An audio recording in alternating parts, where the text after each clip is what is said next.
Asalaamu calaykum waraxmatullaahi wabarakaatu. Dhammaan waxaan la hadlayaa ummadda islaamka meel walba ay joogaan, guud ahaan kuwa ku xiran page-keeda YouTube-ka oo Juraan Media.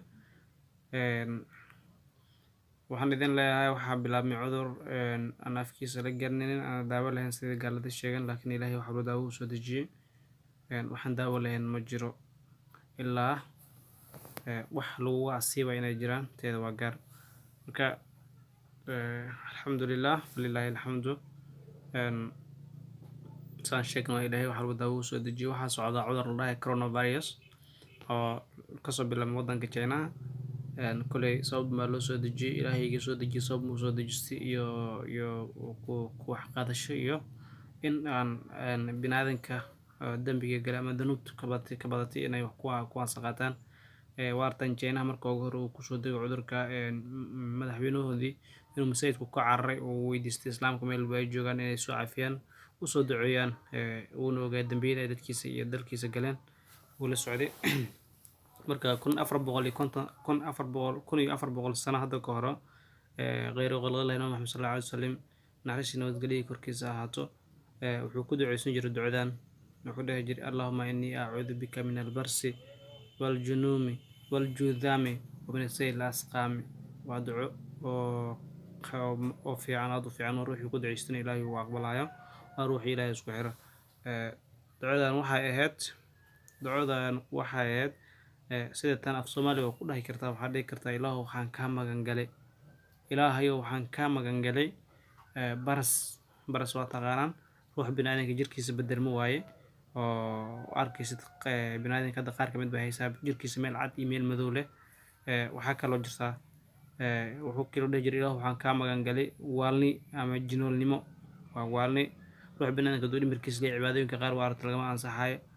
bulshada wuxuu ku noqon karaa ruux aan qiimo ku lahayn, ruux si kale iska ruux oo asadam wuxuu ka noqonaa bulshada ka takoon buu noqonayaa. taas nabiga sallallahu alayhi wasallam ku duceysan jiray, wuxuu ka duceysan jiray ruuxu judaamka ku dhaca oo Soomaalida inta badan waxay dhahdaan ruuxu judaamka hadduu ku dhaca wuxuu ku bogsoon karaa inuu cuno hilibka bini'aadanka ama wuxuu u baahan karaa in lagu shubo dhiig bini'aadan. saa awgeed meelaha ruuxu judaamka ku nool yahay ruuxu kale oo caruurta waa laga ilaaliyaa, dadka waa laga qariyaa. waxaa la ruuxan waxaa sabab u noqon karaa inuu ku degdega uu cuno maxaa la jiray hilibkan ilmaha yararka inuu cuno, waayo ruux bini'aadan oo weyn isku mid taagi karaayo dhaawac soo gaaraya waa la dilayaa naftiisu ku weynaa. laakiin ruuxan haddii xitaa wax walba uu ku sameeyo uusan wax hore ka samaysan karaa iska celin karin caruurta yarka ka mid ah inuu caruurta yarka xado meelaha la tago u dilo uu cuno si caafimaadkiisa uu waxa ugu helo. nabi maxamed sallallahu alayhi wasallam taas nuu ka duceysan jiray.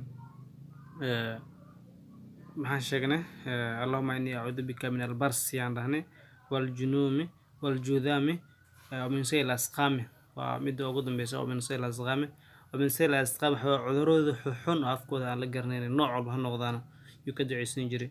ومن سيء الأسقام على وحكم الدع عذرود ده صدع سيد أيديس كوكلا سيد محل جد عذرود كانسر كوكلا صدع عذرود محل جد أن داود اللي نافكد عن لك سين هذا سيد كورونا فيروس كوتك كسب حكا كلا يا كبده. marka insha Allah waxaan la islaamku meel way joogan ducada ay iloobin ducada ha qabsadano dad islaam baan nahay. adkaarta kama tagno guriga markaan ka bixin adkaar baa aqrisana, guriga markaan soo galno adkaar baa aqrisana, maryaha markaan aan xirin adkaar baa aqrisana, musqusha markaan galno adkaar baa aqrisana.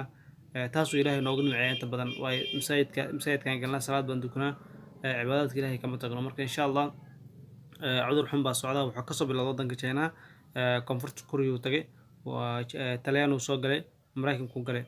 marka Ethiopia mar buu soo galay sida la sheegay, laakiin meelaha sida baan u dhibaatayna waxaa kamid ah 3-4 wadan waa Talyaaniga waa China oo kasoo bilaabnay koonfurta Korea Ilaahay uu Korea Mareykanka hadda oo faraha uu kula jiro oo haddana suu ulana ugu yaraan 16 ruux 17 ruux waa la soo tabinaya. marka insha Allah dadkan page-keeda ku xiran waxaan leeyahay Ilaahay isku xiro dadka islaamka Ilaahay isku xiro. tan waxay tusaale u tahay Ilaahay wuxuu idin tusayaa ruux walba xadkiisu gudbo ama iska dhigo inuu yahay dad quwad leh ama awood adduunka awoodkooda Ilaahay awood Ilaahay muslimin mulku yawm lillahi wahidul qahar. Ilaahay maalinta yawmul qiyaamah maanta aan joogno awood isaga sugan ruux bini'aadan awood leh ma jiro. marka insha Allah awoodda waxtaras dawladihii weynaay oo awood isku sheegay oo intaasoo kun oo dollar ama bilyan ku bixinaya ee xanuunada noocaas soo dhaca yaa waxba ka tari waaya. Marka insha allah hala dadaalo, ducooyinka yaan laga tagin. Ducooyinka waa muhiim. ducooyinku waa muhiim, waa idinkugu celinayaa. allahuma inii acuudu bika min albarsi waljunuumi waljudami wa min sayyi lasqaami. insha allah ducada waa muhiim. insha allah hala aqristo, ha lagu duceysto, adkaartina laga tegan. adkaarta waa muhiim. aad bay muhiim u tahay. aayadaha guri marka gabax subxaanallah bixamdihi subxaanallah alcadiim subxaanallah bixamdihi subxaanallah alcadiim subxaanallah bixamdihi waa aayad carabkaada aan miisaanka carabkaada kuma cuslan, laakiin miisaanku way culus tahay. insha allah ha lagu dadaalo.